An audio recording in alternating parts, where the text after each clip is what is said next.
Bonjour à tous et à toutes, salut la communauté. Bienvenue dans ce nouvel épisode de mon podcast Vagabondage nordique à destination des marcheurs nordiques passionnés.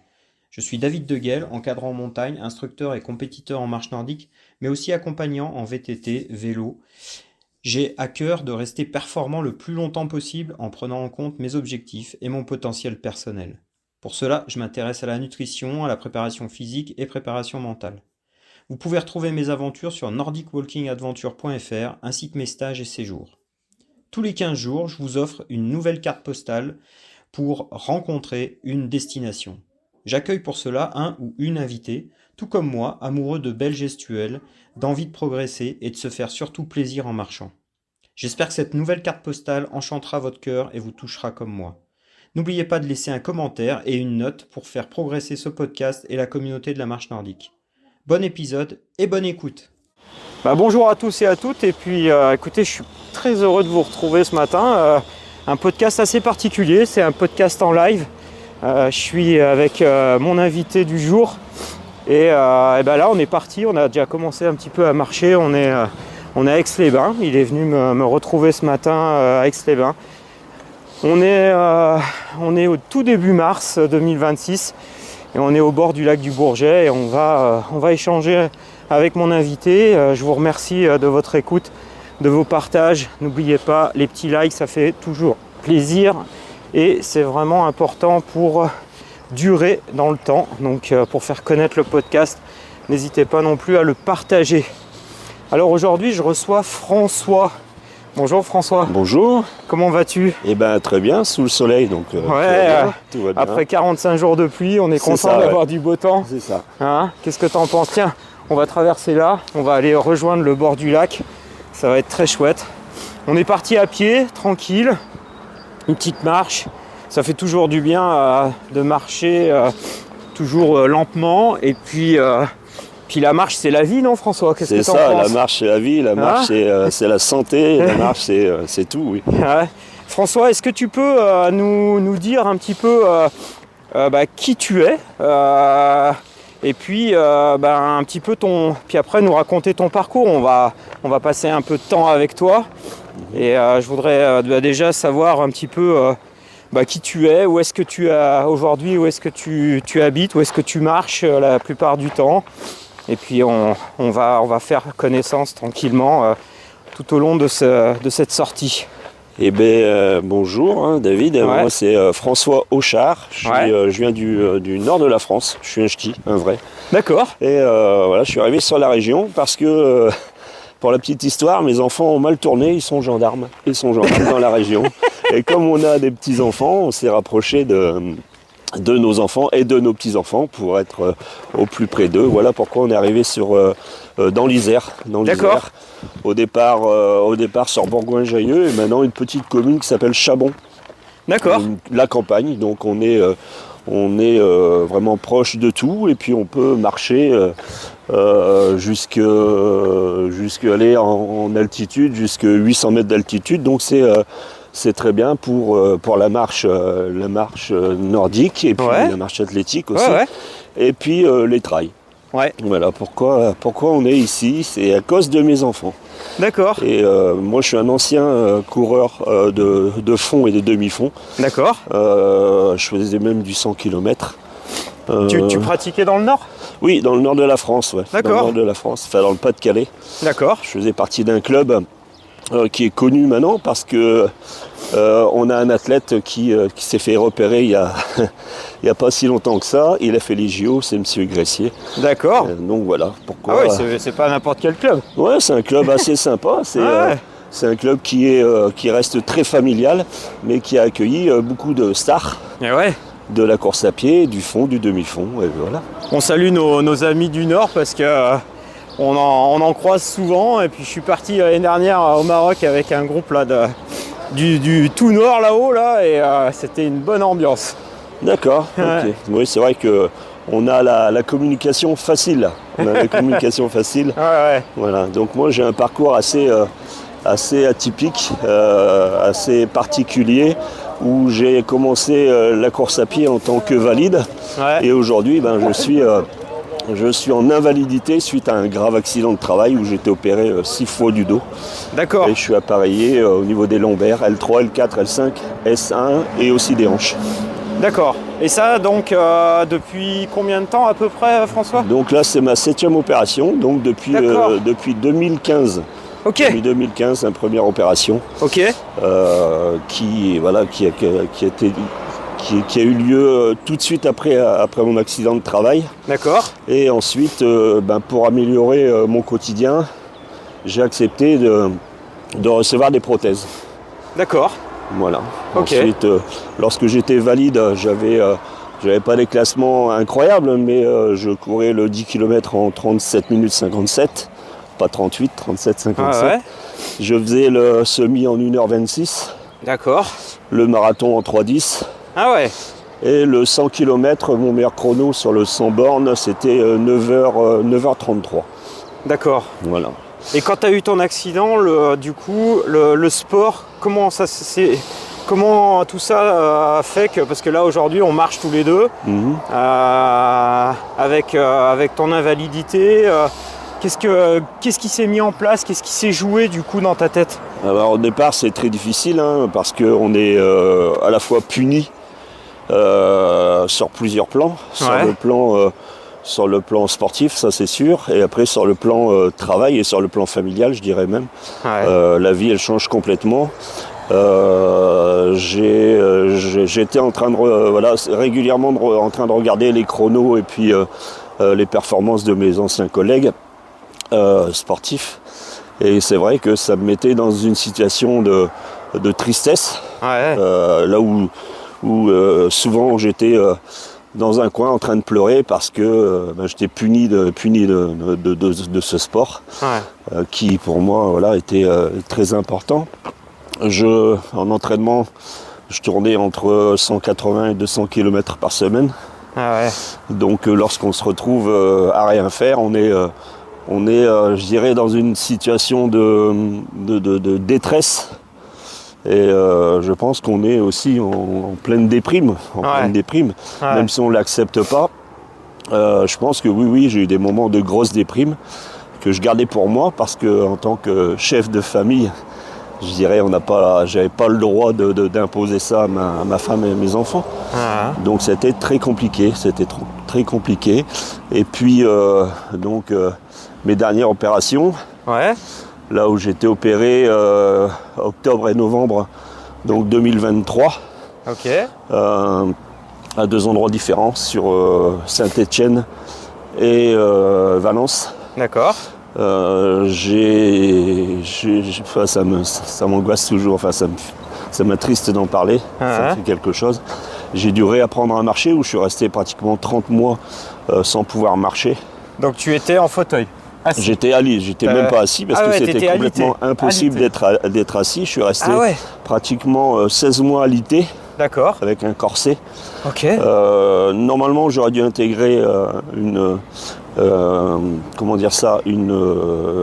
section pour aller en rééducation sur la commune de Moiran. Ouais. Mais malheureusement, quand ils m'ont opéré en 2 fois, la dernière opération était un peu compliqué. Ils ont dû commencer l'opération, l'arrêter parce qu'ils ont dû me réinjecter du sang parce que ça s'était pas vraiment bien passé. D'accord. Donc en réalité, impossible d'aller au centre de rééducation.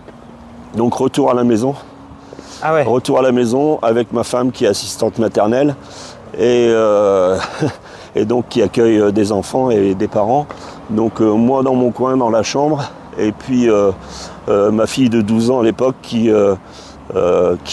essayait d'aller le moins possible à l'école pour pouvoir m'aider, pour me lever, retirer mon corset, me lever juste pour faire 20-30 mètres pour aller aux toilettes. Et en général, pour me lever, ça me prenait entre 20 et 40 minutes selon les jours où j'étais plus ou moins en forme. D'accord. Voilà. D'accord. Après, il faut réapprendre à vivre avec ça. Il faut l'accepter.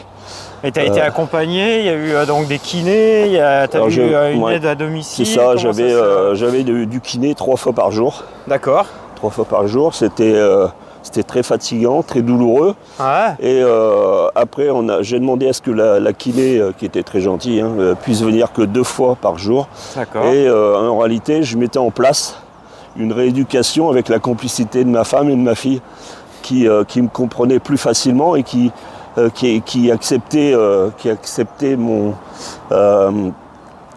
côté où je pouvais être sanguin parce que j'avais des grosses douleurs et que je ne pouvais pas retranscrire ce côté un peu agressif lorsque ma kiné était là parce qu'elle n'aurait pas compris et puis par respect je ne pouvais pas non plus lui imposer ça et puis malheureusement je l'ai imposé à ma femme et à ma fille pendant quelques mois, oui c'est sûr.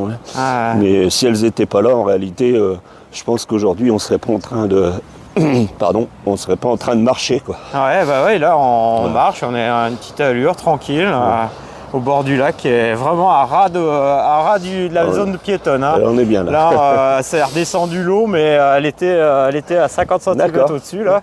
Il n'y a pas très longtemps, là ça a bien baissé. Donc on n'a pas les pieds dans l'eau là, c'est bien. Puis il y a ce joli soleil sur le Bourget là. C'est vraiment beau avec la dent du chat. Donc ça c'est vraiment cool. Très joli. Mais alors du coup, tu vivais quand même en colère, cette énergie tu l'as concentrée. Et du coup, au bout de 30 mois, qu'est-ce qui s'est passé? Qu'est-ce qui est arrivé alors? Je l'ai concentré, c'est sûr. Et puis je me suis dit, tiens, qu'est-ce que je peux faire pour évacuer tout ça. Et j'ai commencé à chercher sur internet quel sport aurait pu être bénéfique pour moi et en tout cas pas trop traumatisant par rapport à mes prothèses et à mes broches. Et j'ai découvert la randonnée en regardant sur internet. Après j'ai découvert la marche nordique. Et lorsque j'étais coureur, je voyais toutes ces personnes sur le bord de la route, dans le chemin, en train de faire de la marche avec des bâtons. Et je me disais, mais qu'est-ce que ça doit être ennuyant ce sport? Parce qu'en général, je croisais beaucoup de personnes, je vais peut-être dire une bêtise, mais qui avaient entre 50 ans et 70 ans. Et je me dis, mais plus tard, mais quand j'aurai cet âge, et j'avais déjà cet âge-là, parce que j'en ai 55, et je me dis, mais je me vois pas faire du bâton et me balader à gauche à droite, mais qu'est-ce que ça doit être ennuyant. Et puis une fois dans cette situation d'invalidité, je me suis dit mais pourquoi pas. Pourquoi pas. Donc la première fois que je me suis levé et que j'ai dit je retire mon corset et je m'en vais, je pars marcher. Je suis allé à la boulangerie de mon village à Chabon et j'ai fait avec mon déambulateur aussi les premiers mètres au déambulateur. Après j'ai laissé le déambulateur sur le côté et je me suis dit allez hop on y va sans et j'ai réalisé 800 mètres en 3 heures. D'accord. Voilà, c'était l'exploit de l'année où ma femme a pris sa voiture, elle est venue me rejoindre, elle me dit mais t'es où? Écoute, je fais de mon mieux et j'arrive. Donc voilà, ma première grosse sortie, c'était 800 mètres en 3 heures. Et de là, ma kiné m'a dit oui, mais faut faire attention François, vas-y tranquille. J'ai dit ok. Et le lendemain, je réalisais 2 fois le trajet. D'accord. Voilà. Et puis, on va dire, au bout d'un mois, je réalisais entre 1,5 km et 2 km. Donc avec tes bâtons? Au départ, avec des simples bâtons de bois. Voilà. J'avais récupéré chez moi, parce qu'on est à la campagne. Mais tu sais, j'ai accueilli Florentine, là, qui peut-être nous écoute et qu'on salue, qui est au Congo et qui fait marcher plein de jeunes avec des bâtons en bois, tu vois. Et d'ailleurs aussi des personnes en situation de handicap, elles travaillent aussi sur cette thématique-là. Et mais tu vois, comme quoi il faut commencer petit à petit par quelque chose. C'est ça. Et alors après, qu'est-ce qui s'est passé pour toi? Qu'est-ce que tu as ressenti et qu'est-ce qui s'est passé? Il y a eu des déblocages, je pense que là, du coup, tu as retrouvé un peu ta mobilité. J'ai retrouvé un peu de mobilité, en tout cas, j'ai essayé de la retrouver. Et puis, j'ai une force de caractère qui est quand même assez costaud. On sent que là... Déjà, je suis un compétiteur. Ouais. Je suis un compétiteur et si je fais quelque chose, c'est pour aller dans la compétition, pas pour prouver quelque chose aux autres, Non. mais pour me prouver à moi que je suis capable, à cette époque, que j'étais capable de refaire quelque chose. D'accord. Donc je suis parti comme ça. Et puis du coup, après tous les 2 jours, je marchais. Et puis au bout d'un mois, ma kiné me demandait alors comment ça se passe la marche, etc. Je lui dis pas d'inquiétude, je fais mes 2 km tranquilles tous les jours. Il me dit tous les jours c'est un peu trop. Mais sauf qu'en réalité je ne faisais pas 2 km tous les jours, je faisais 10 km tous les jours. Sans réellement lui dire la vérité parce que j'avais peur qu'elle me gronde, même si elle est toute petite, elle n'aurait pas compris. Et puis elle l'a compris par la suite bien sûr. Et puis un matin j'ai décidé de m'engager à nouveau dans la compétition. D'accord. Mais par contre, il me fallait de la longue distance parce qu'en tant que sans-bornard, je ne me voyais pas partir sur du 10 km en marche. D'accord. Voilà, ou du 20 km en marche. Donc j'ai décidé de m'engager dans un 24 heures. Ok. Voilà. Ok. Et là, ça a été un peu compliqué parce que dans la région, en réalité, il n'y en a pas et on me refusait, beaucoup me refusaient l'accès à ces manifestations parce que j'étais handisport et les gens avaient pas trop envie d'avoir un handisport dans certaines compétitions, pas sur du 24 heures mais en tout cas sur du 6 heures ou du 12 heures. Donc j'ai dit là, je ne suis pas d'accord. Je vais me battre pour ça. Et depuis ce temps-là, je me bats contre l'inclusion, pour l'inclusion, pour dire nous les handisports, on a le droit à notre place.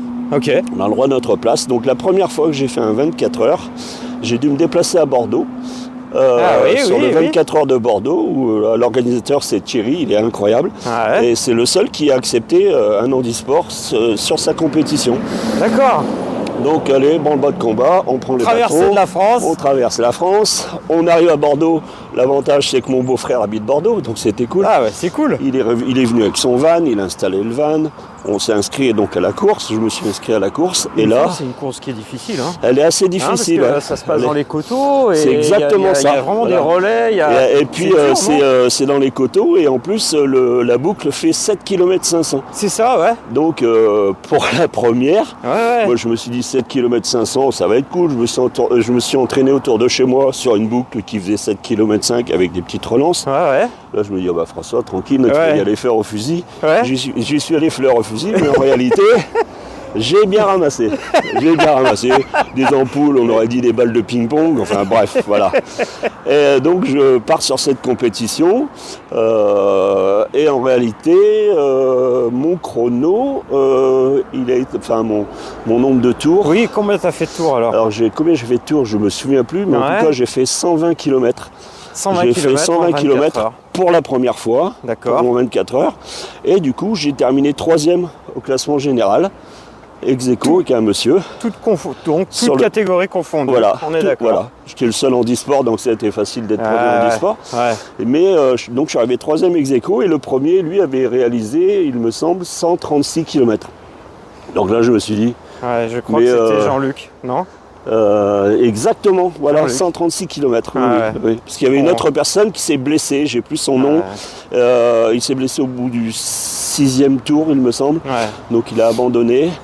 Et du coup, oui, je me suis retrouvé avec un podium, au pied du podium, parce que j'étais 3e ex-aequo, mais avec une différence de chronométrage en fait. On avait le même nombre de tours, mais il y avait 10 centièmes ou 20 centièmes de différence. Donc je suis arrivé 3e ex-aequo, mais en réalité 4e au pied du podium. D'accord. Au pied du podium. Donc et là, vraiment, tu t'as tout donné, quoi. Ah oui, mais là, j'étais comme un fou. J'étais un vrai gosse. J'ai dit, mais si c'est ça, allez, demain, j'en refais un autre. Et puis, en réalité, ça a été un peu compliqué. Hein, la récupération, ça a mis à peu près 1 mois. Soigner mes ampoules, etc. Enfin, voilà. Et par rapport à ton handicap, est-ce que tu as eu des douleurs ? Oui, bien sûr. Tu as eu des douleurs. Parce que, en fait, il y a un moment où je ne peux plus me baisser. Donc j'avais une bonne équipe avec moi qui m'aidait à me changer, etc. D'accord. J'avais pas forcément le bon équipement aussi parce que ça s'est fait en 2 mois. Puis je suis parti fleur au fusil et je me suis dit allez, on y va. Il m'accepte, donc autant y aller. Donc ça a été une récupération un peu difficile. L'épreuve a été très difficile moralement. La nuit, on va dire à partir de 3h du matin jusqu'à 7h le matin. Là, on a commencé à prendre la flotte, etc. C'était difficile, mais je me suis dit, j'y suis, il y a ma famille. Donc, tu étais accompagné de ta famille, François ? Oui, toute la famille est débarquée. C'était important. Ils sont restés avec moi toute la nuit, ils m'ont encouragé. Il y avait même d'autres personnes qui étaient là. Il y avait 2-3 familles qui campaient sur place. D'accord. Et qui ont su que j'étais en handisport, donc qui étaient là en train de m'encourager. C'était vraiment pour moi une bonne expérience. Une mauvaise expérience physiquement, enfin au départ. Ouais. Et puis une fois arrivé à la maison, je me suis dit maintenant je vais me battre pour ça, pour qu'on accepte les handicapés et dans des grosses compétitions. Ouais. Et puis donc j'ai fait des recherches et puis j'ai découvert ce club qui est le CSBJ, section handisport à Bourgoin-Jallieu. À Bourgoin. Et forcément, je me suis dit allez, il faut y aller. Et j'ai été super bien reçu. D'accord. Et puis ils ont accepté un handisport debout parce qu'ils n'ont pas d'handisport debout, ils n'ont que du fauteuil. D'accord. Et depuis, je cours sous leur couleur. Ok. Et depuis ce premier 24 heures à Bordeaux, j'en ai réalisé 6 autres. 6 autres 24 heures. 6 autres 24 heures. D'accord. L'année dernière, j'en ai réalisé 3. Ok. Voilà. Et mon dernier, c'était pas très loin d'ici. C'était à la Balme de Sillingy, à côté d'Annecy. En septembre. D'accord. C'est ma deuxième participation et j'ai réalisé 170 km en 23h34. Ah ouais. Voilà. Donc, 170 km en 23 sous la heures. pluie.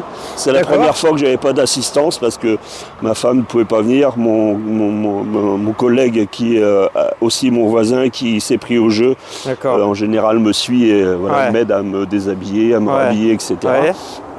Et personne. Là, tu étais tout seul. Seul. Après, sur place, forcément, l'organisateur, me connaissant, m'a filé des petits coups de main, mais c'était pas du tout la même chose. Et on a eu un temps pourri, on a eu de la flotte, où il y a un moment, il est 3h, 4h du matin, et un rideau de flotte, on ne voit pas à 2 mètres. Ouais. Mais c'était une catastrophe. J'ai réussi à me changer seul pendant plusieurs fois, et je pense que ça m'a aidé. C'est vraiment quelque chose que je ne fais pas d'habitude. Je me change entre une fois ou deux les baskets. D'accord. Là, je les ai changés au moins une dizaine de fois parce que il y avait beaucoup de pluie. Je pense que ça m'a aidé. Et j'ai réalisé ma meilleure performance qui est de 170 km. D'accord. Alors moi j'aimerais bien qu'on parle un petit peu pour que la communauté comprenne. Comment tu t'entraînes aujourd'hui ? C'est quoi à peu près ton volume d'entraînement ? Qu'est-ce que tu fais en termes d'entraînement ? Est-ce que tu fais que de la marche ? Est-ce que tu fais d'autres choses ? Voilà, c'est un petit peu, si tu peux nous parler un peu de ta préparation, parce qu'on ne fait pas 170 km en 23 heures. Comme ça, entre la première fois où tu arrives, tu n'es pas entraîné. Là, tu es entraîné. Donc, qu'est-ce que tu as mis en place ? Quelles sont les petites choses que tu as pu développer ? Voilà ce que j'ai mis en place. Alors, aujourd'hui, c'est encore différent. Je vous raconterai après. D'accord, ouais. Mais il y a quelques mois encore en arrière, parce que j'ai fait les 24 heures de Tullin aussi, donc en avril l'année dernière. On a enregistré justement sur TV Grenoble au sujet de cet événement. Ok, on mettra le lien comme ça, on pourra retrouver le petit reportage. Exactement. Ok. Et donc je me suis dit, allez, pour trouver un coach qui va m'apprendre que faire, quoi faire. Ouais. J'ai dit, allez, j'y vais tranquille, j'y vais seul. D'accord. Donc je faisais des sorties très courtes, sur en général du 7 km, où j'essayais de marcher entre 7 et 8 km/h. D'accord. Voilà, je faisais ça 3 fois par semaine. Ok. Ensuite, je faisais du 20 km, entre 20 et 30 km, où je marchais à 7 km/h. J'essayais de rester à 7 km/h, mais au départ, c'était très difficile. Et ensuite, je faisais des grosses sorties de 6h, 8h, 10h, où je marchais entre 5,8 et 6,2 km/h. J'ai fait ça, voilà, comme ça. Okay. Donc, je partais souvent, les grandes sorties, je les faisais le soir, donc je tournais la nuit. Pour m'habituer à marcher la nuit, parce qu'en fait, on n'est pas dans la... lorsqu'on marche le jour et lorsqu'on marche la nuit, en fait, en tout cas pour moi, j'ai pas les mêmes sensations, les mêmes appuis Bah oui, parce que j'ai une jambe déjà qui fonctionne pas correctement. D'accord. Donc c'était un peu compliqué. Puis à la frontale et tout, c'était complètement différent. Bah, la proprioception change, elle est complètement différente la journée. Donc j'ai fait ça pendant des mois. Et puis je pense que le mental et puis le soutien de ma famille et de mes proches, ouais, ça m'a vachement aidé. Ouais. Et ouais. Ça m'a vachement aidé. Ah, ouais. Voilà. Et du coup, qu'est-ce que tu rencontres plein d'autres marcheurs, tu partages tout ton parcours. Aujourd'hui, qu'est-ce qui se passe quand tu vas comme ça sur ces compétitions par rapport à ton handicap, par rapport aussi à ton combat d'inclusion des sportifs handicapés dans ce type de course. Aujourd'hui, comment ça se passe, les rencontres, etc.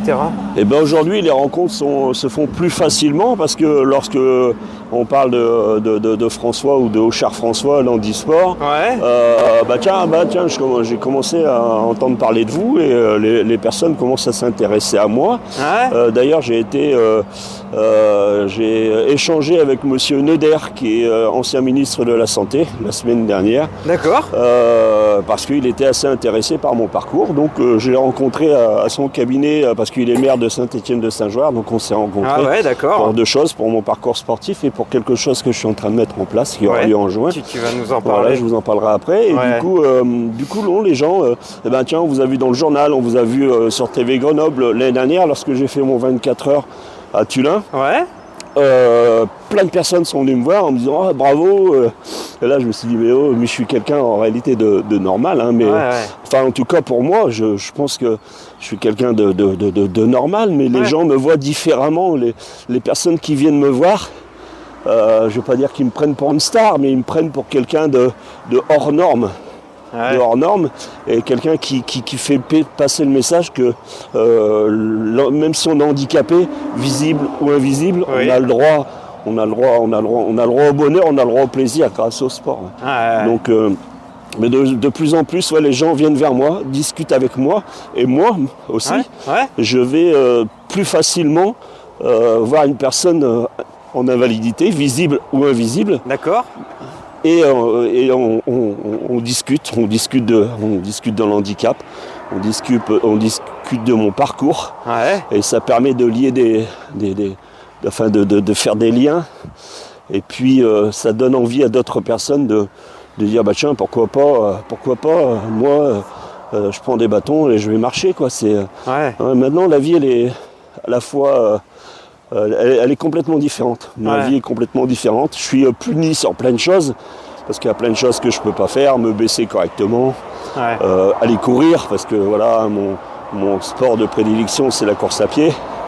Mais en tout cas, je rencontre des gens et les gens viennent à mon contact maintenant pour savoir pourquoi j'ai décidé de refaire du sport et comment j'ai fait pour aller vers ce dernier 170 km en 23h34. Mais après le but c'est pas tout le monde peut pas, je pense que tout le monde peut pas aller faire 170 bornes en 23 heures, mais le principal lorsqu'on a un handicap, c'est de se dire on met ses baskets, on prend des bâtons, on prend pas des bâtons, on prend son déambulateur et on va marcher et on se vide la tête. Et ça c'est incroyable, c'est la meilleure chose que l'on puisse faire, c'est de faire du sport juste pour être bien dans sa tête, quoi. Moi, ce que je trouve, François, en t'écoutant, et tu vas me dire si je me trompe, mais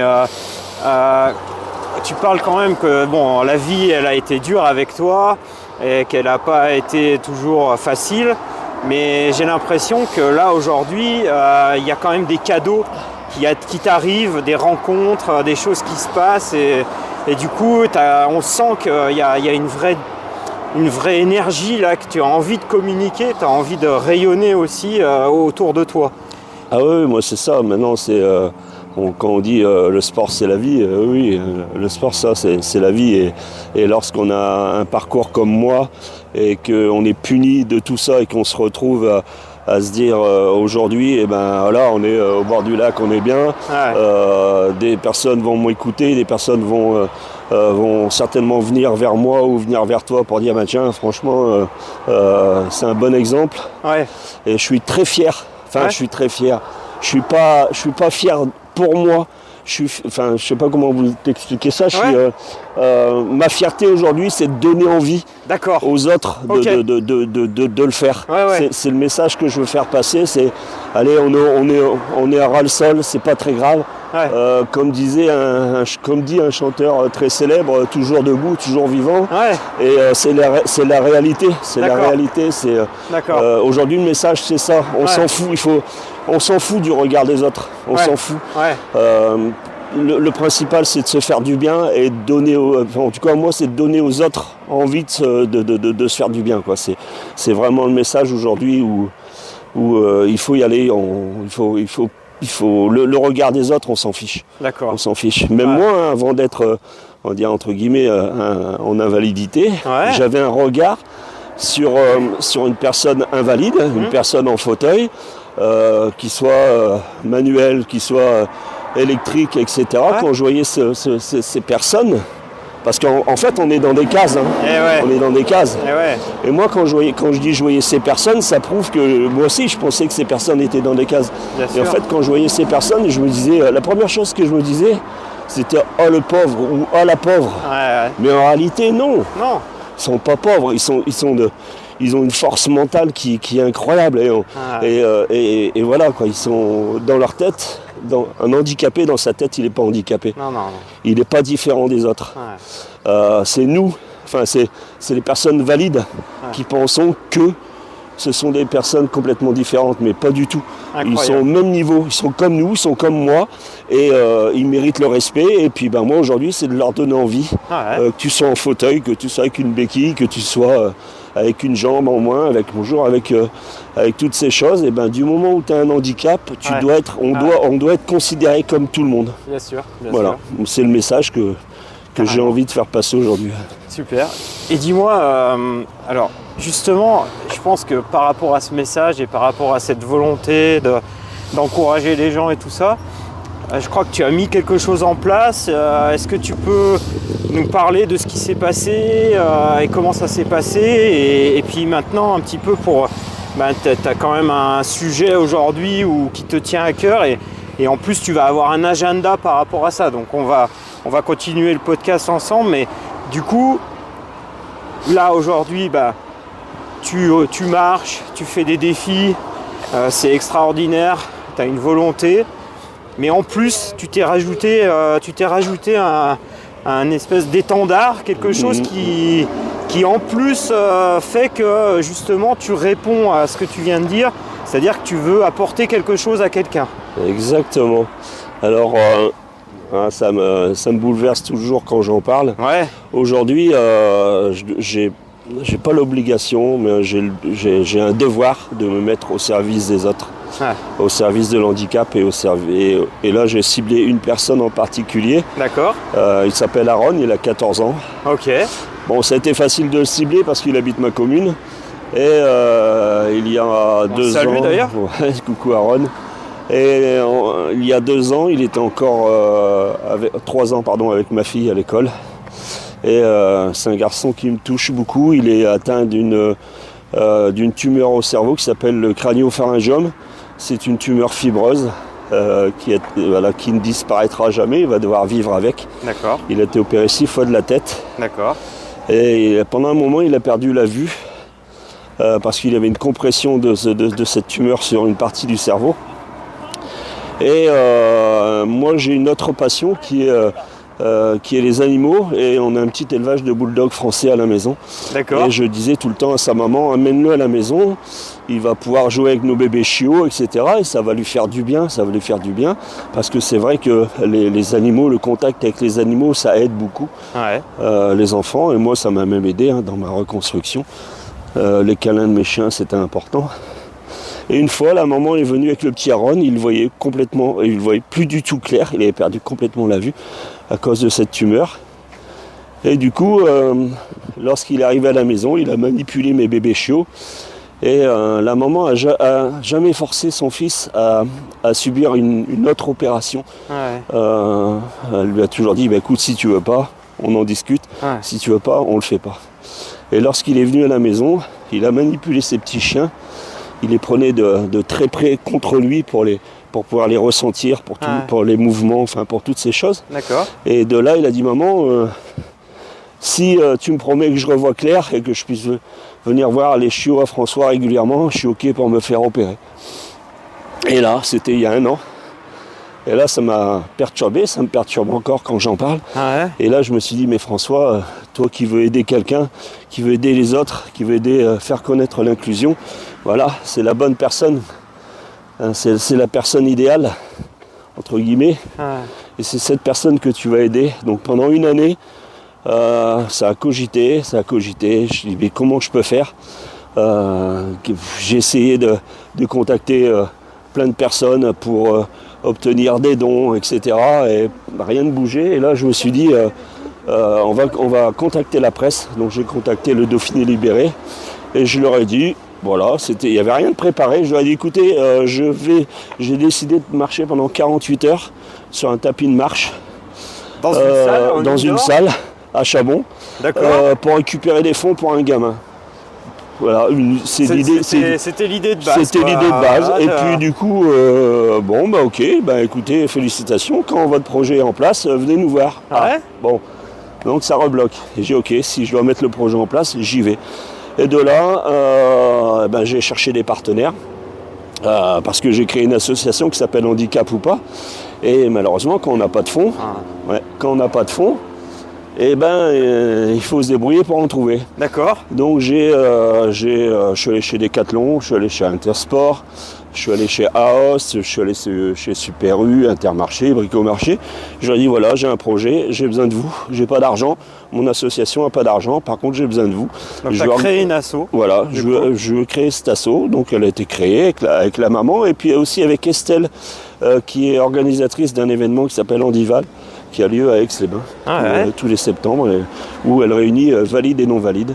D'accord. Donc elle m'a aidé parce qu'elle avait déjà cette association-là et moi j'y connaissais rien du tout. Ok. Et puis les partenaires, j'ai été OK, j'ai pris des rendez-vous et aujourd'hui j'en suis à plus de 50 partenaires pour l'événement qui s'appelle Ironman. Ironman. Parce que le petit Aaron est puis en relation avec le sport. Tu as une page, Facebook? Voilà, c'est ça, on a une page Facebook.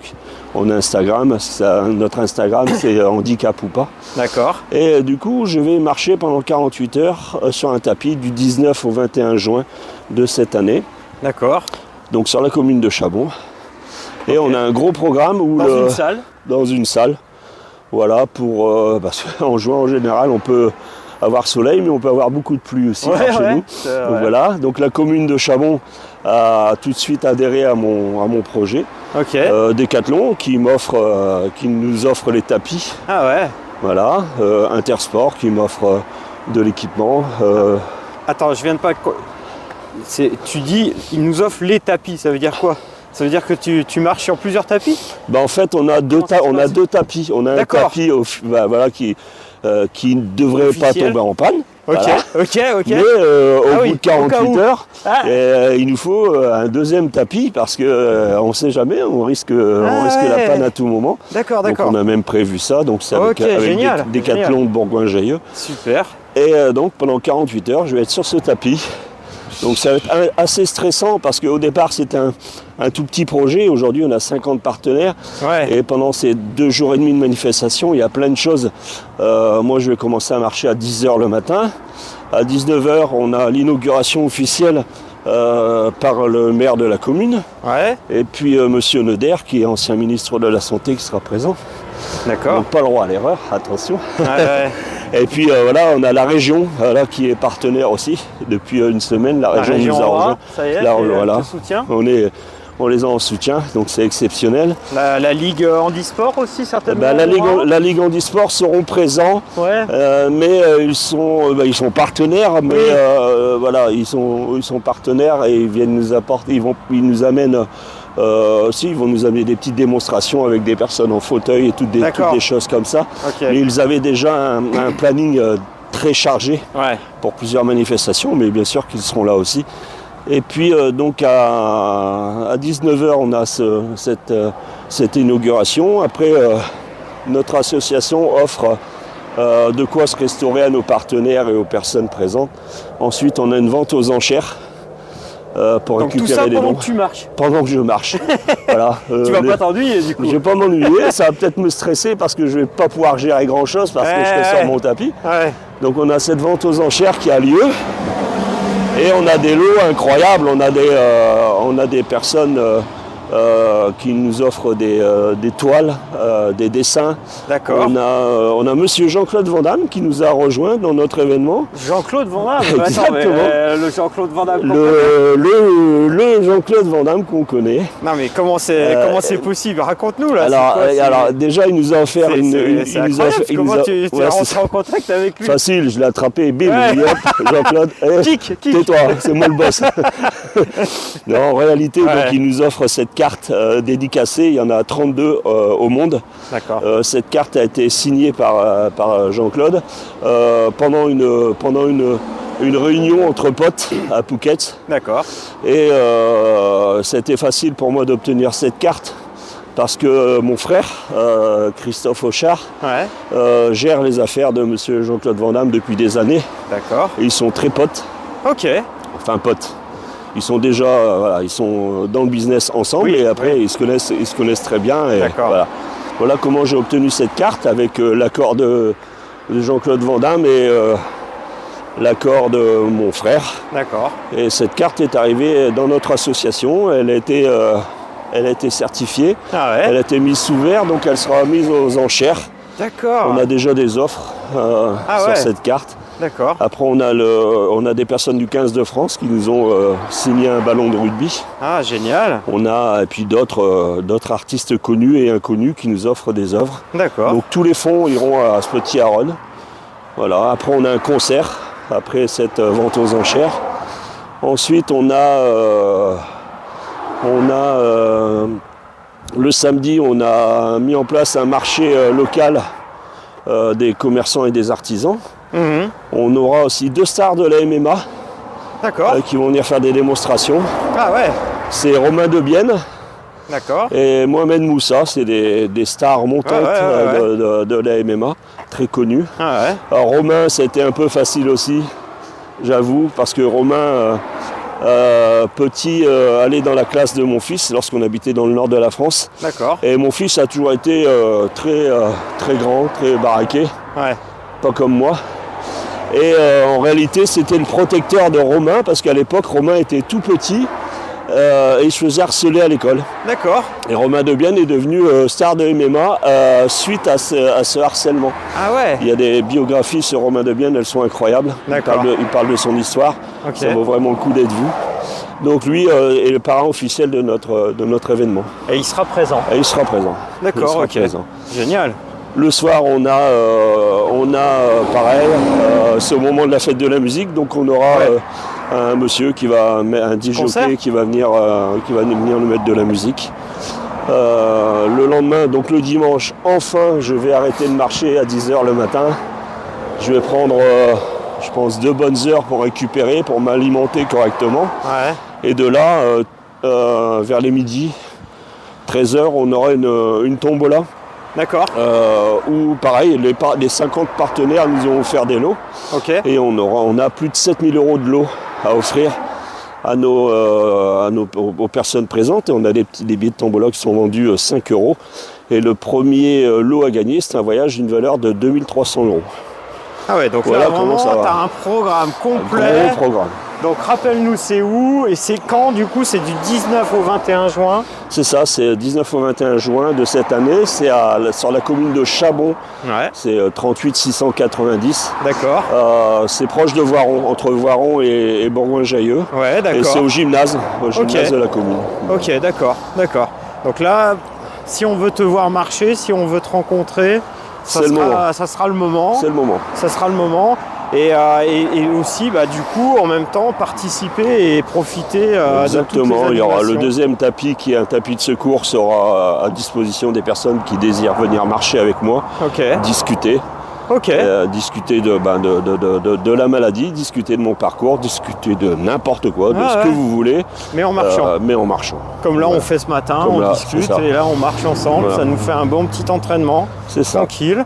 En plus, c'est vraiment agréable, il fait bon, Voilà. pas trop froid, et c'est vraiment Voilà. super agréable. Après, en attendant juin, j'ai des choses qui... Oui, voilà, qui- parle-nous qui- un peu de ton agenda là, jusqu'en juin. Alors mon agenda, qu'est-ce qui va se passer mars c'est un peu calme, Ouais. La seule chose que je vais faire, ça n'a rien à voir avec le sport. Enfin, ça a un peu une relation avec le sport. Je vais me faire un tatouage sur le mollet, D'accord. un texte, Ok. voilà, qui sera pris en photo, il sera mis sur les réseaux. D'accord. Et en réalité, ce texte est très particulier.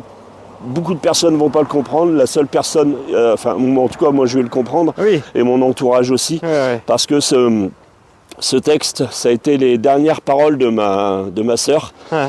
qui est décédée là à l'âge de 56 ans, D'accord. le jour d'Halloween, Ok. voilà, suite à 8 années de combat d'un cancer. Ok. Et puis je voulais faire ce tatouage juste avant le mois d'avril, parce que le 11 et 12 avril, je suis sur le championnat de France du 24 heures à Tullin, D'accord. où la dernière fois que j'ai 11 fait 12 avril donc. Ouais, c'est ça, à Tullin. La dernière fois que j'ai fait un 24 heures, ma frangine, malgré sa maladie, a fait avec ma filleule 2 heures de voiture de Mâcon en Ardèche Ouais.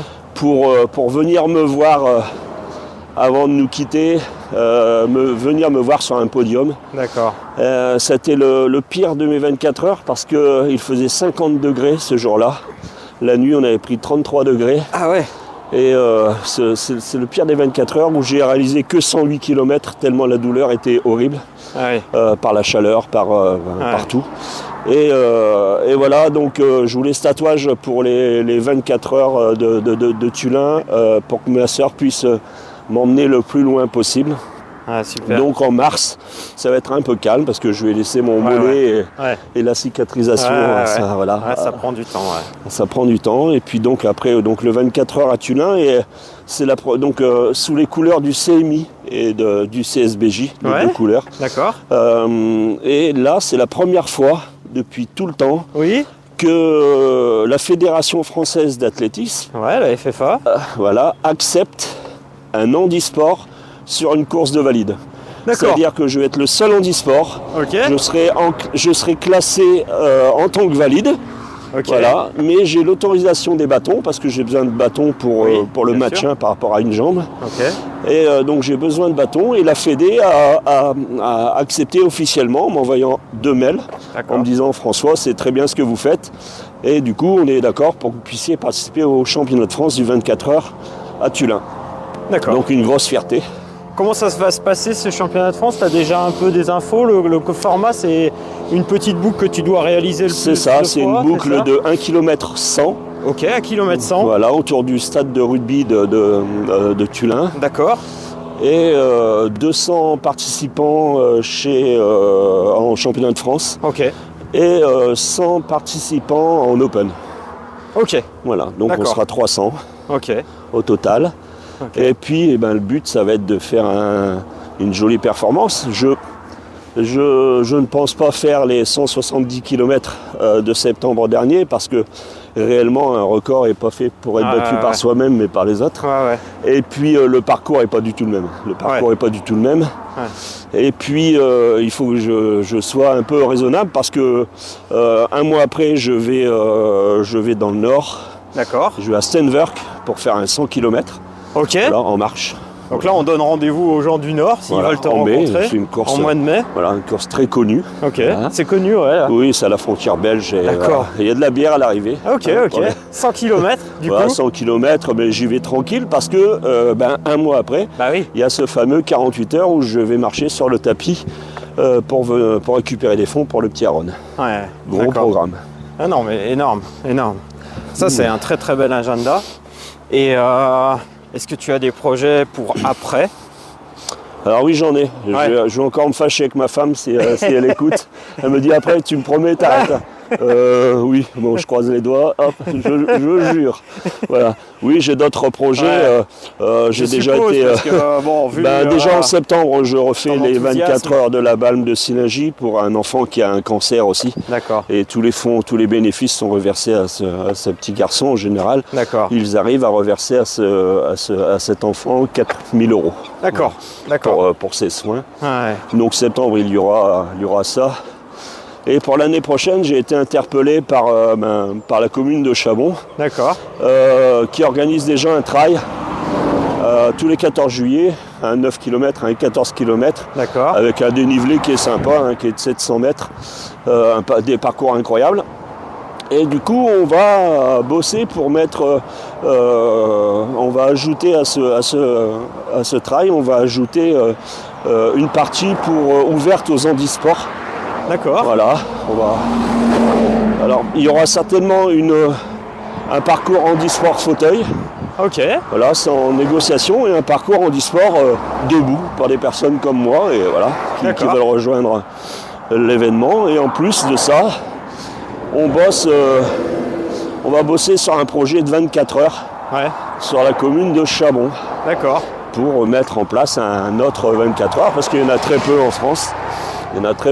Donc si on pouvait en rajouter un de plus sur notre commune, ça pourrait être incroyable.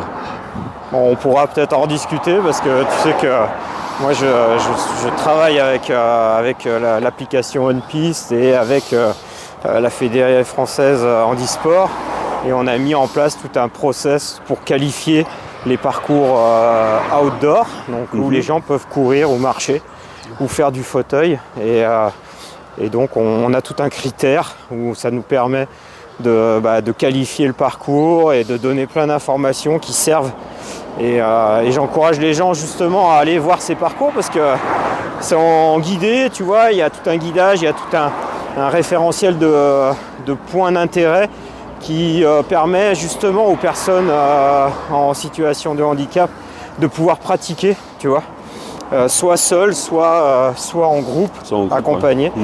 Ouais. Et ça c'est sur toute la France, c'est tout un réseau.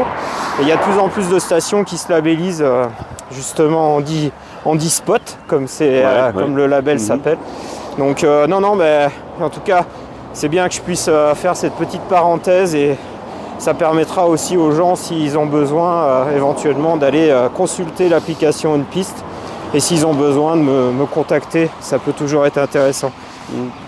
François, du coup, là aujourd'hui, une véritable dynamique qui s'est mise en place. Oui, et renaissance. Autour de renaissance, comme tu l'exprimes. Et ça, c'est quand même un sacré cadeau que la marche peut que la vie t'offre. Ouais.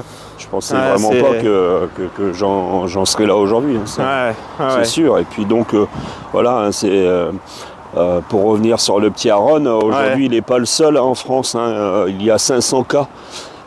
Donc j'invite les personnes qui écoutent et qui entendent, ou qui connaissent des personnes qui ont ce problème de santé, à venir me voir. Et puis oui, j'ai d'autres projets qui me sont en tête, mais le prochain projet, ça va être ce 24 heures, là où on veut vraiment amener un maximum d'handis, pour dire, vous avez vu les gars, on y est arrivé, on est là, et puis tout le monde croit en nous, et puis le chrono on s'en fout, la distance on s'en fout, c'est d'être ensemble et de faire voir que nous, les handisports, on a le droit à notre place.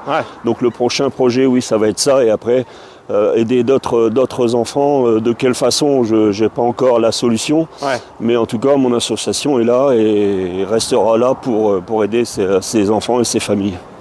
Bah écoute François, moi je pense que tu vois, là on est en train de terminer tranquillement notre marche, et c'est fort agréable de marcher à tes côtés. Je suis très vraiment plein de sollicitudes par rapport à tout ce que tu nous as partagé là ce matin, et je suis très content d'avoir pris rendez-vous avec toi ce matin pour marcher à tes côtés. Est-ce que tu aimerais rajouter quelque chose, et s'il y a quelque chose dont on n'aurait pas parlé, que tu aurais envie de justement de livrer à nos auditeurs? Eh ben oui, après ça va être, j'ai oublié de vous dire qu'on a une cagnotte litchi. D'accord. Donc il suffit d'aller Ok. sur mon Insta, on a les liens. Ok. Et puis il ne faut pas hésiter, il n'y a pas de petits dons, 1 euro, 2 euros, 5 euros, 10 Ouais. euros, faites ce que vous voulez. Ouais. Et savoir que aujourd'hui notre cagnotte a été lancée il n'y a pas très longtemps. On a 200 euros sur cette cagnotte et pour mettre à l'abri ce garçon, cette famille, pour les 3 ans à venir, il faut qu'on récolte 20 000 euros. D'accord. Donc ça paraît beaucoup, mais je pense que si tout le monde fait le geste de mettre 1 euro, 5 euros, 10 euros, ça peut aller très vite. D'accord. Donc ça va être, ça va être mon dernier message, c'est solidarité et puis aidez-nous, aidez cette famille à vivre, à aider Aaron à vivre normalement. D'accord. Bah écoute François, c'est avec grand plaisir que j'ai partagé ce moment avec toi. Je donne rendez-vous et je mettrai tous les liens là dont on a parlé pendant le podcast. Je pense qu'on retrouvera le petit reportage sur la télé, etc. On pourra retrouver ta page, ton Instagram, comme ça on mettra tous les infos, comme ça les gens pourront prendre contact directement avec toi. Et c'est vraiment l'objectif de ce podcast, c'est de mettre aussi toute la communauté en route et autour et de fédérer les gens tous ensemble. Merci François de ce partage. Merci à toi de m'avoir reçu, c'est un honneur. Écoute, quand je regardais sur internet, David et tout, j'ai dit mais comment je vais faire pour le rencontrer? Et il est devant moi et on marche ensemble. C'est à la fois incroyable parce que ça me fait plaisir. Moi je suis, tu sais, je suis pas. Parce qu'il y a 30 mois, dans mon fauteuil, personne m'aurait dit bah tiens, tu vas rencontrer. Enfin dans mon fauteuil, dans mon lit, personne m'aurait dit bah tiens, tu vas aller rencontrer David de Gueule. Et voilà quoi, c'est être à disposition de personnes comme moi, tout le monde ne le fait pas. En tout cas, merci beaucoup. David. Moi, je suis très fier de pouvoir donner la parole à tout le monde. Et puis, je le fais pour la communauté des marcheurs nordiques. Et je suis très content de t'avoir reçu ce matin. J'espère que ce podcast sera repartagé et aussi donnera lieu à des commentaires, etc. N'hésitez pas à contacter François ou à me contacter. Et puis je vous mettrai en relation avec François, il n'y a aucun problème. Je suis maintenant, je vous donne rendez-vous pour de nouvelles aventures et de nouveaux podcasts. Il y aura des nouveaux invités bientôt. Donc je vous en dis pas plus et je vous dis à très bientôt pour un nouvel épisode. Bonne écoute et bon partage et bonne marche. Merci David. Merci François. Ben voilà.